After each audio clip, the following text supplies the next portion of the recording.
সর্বশেষ যে লোকটা জান্নাতে যাবে তাকে আল্লাহ তাআলা জাহান্নামের আগুনে পোড়াতে পোড়াতে ছাই বানিয়ে ফেলবে। আল্লাহ বলবেন, জিব্রাইল যাও একটু দেখো, একটা মাত্র সেজদা দিয়েছে আমাকে, এরকম কাউরে পাওয়া যায় কিনা। বাটি চালান দিয়ে দেখো পাওয়া যায় কিনা। খুঁজে খুঁজে কাউরে পাবে না। আল্লাহ বললেন আবার দেখো, খুঁজে খুঁজে একজনকে পাবে, সামান্য ইমানের ছিটে ফোঁটা তার অন্তরে ছিল। আল্লাহ বলবেন, যেহেতু ছিটে ফোঁটা আছে, অনেক মায়ের খাইছে, ওকে বের করে জাহান্নাম থেকে বের করে একটা নির্ধারিত দূরত্বে রেখে দাও। রেখে দেয়া হবে, কিন্তু জাহান্নামের আগুনের লেলিহান শিখাতে তার গা ঝলসে যাবে। সে আল্লাহর ডেকে বলবে, মাবুদ তোমার কাছে আমি কিছু চাই না, জাহান্নাম থেকে তুমি আমাকে বের করেছো, জীবন নদীর পানি তুমি আমার গায়ের মধ্যে ঢেলে দিয়েছো, আমি আবার সজীবতা ফিরে পেয়েছি। আমি তোমার কাছে জান্নাত চাই না, শুধু নিরাপদ একটা দূরত্বে আমাকে রেখে আসো, যাতে জাহান্নামের আগুন আমারে কষ্ট দিতে না পারে। আল্লাহ, আমি কিন্তু তোমার কাছে জান্নাত চাই না। কি চাই না?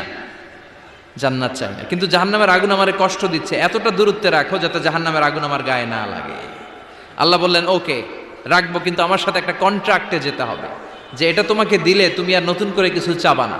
সে বলবে আমি রাজি, কন্ট্রাক্ট হয়ে যাবে। আল্লাহ জিব্রাইলকে বলবেন, যাও এমন দূরত্বে রাখো যাতে জাহান্নামের আগুন ওরে কষ্ট না দেয়।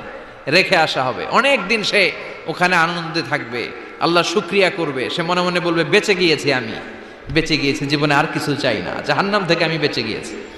অনেকদিন থাকার পরে মনে মনে ভাববে, বাইসা তো গেছি, কিন্তু নতুন করে একটু ট্রাই করে দেখি, জাহান্নামের সৌন্দর্যের দৃশ্য একটু চোখ দিয়ে অবলোকন করা যায় কিনা। সে আল্লাহরে ডেকে বলবে, আল্লাহ ইনদি সুআল, আমার একটা ফরিয়াদ আছে। কি ফরিয়াদ?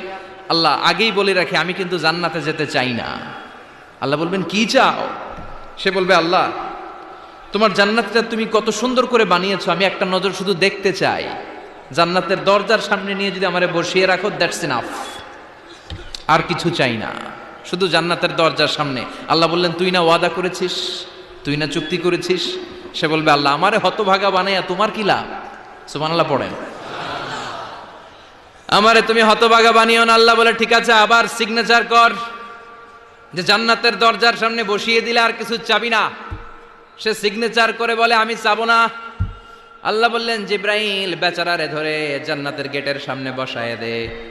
এবার জান্নাতের গেটের সামনে বসে বসে জান্নাতের সৌন্দর্য দেখা শুরু করবে। সুবহানাল্লাহ।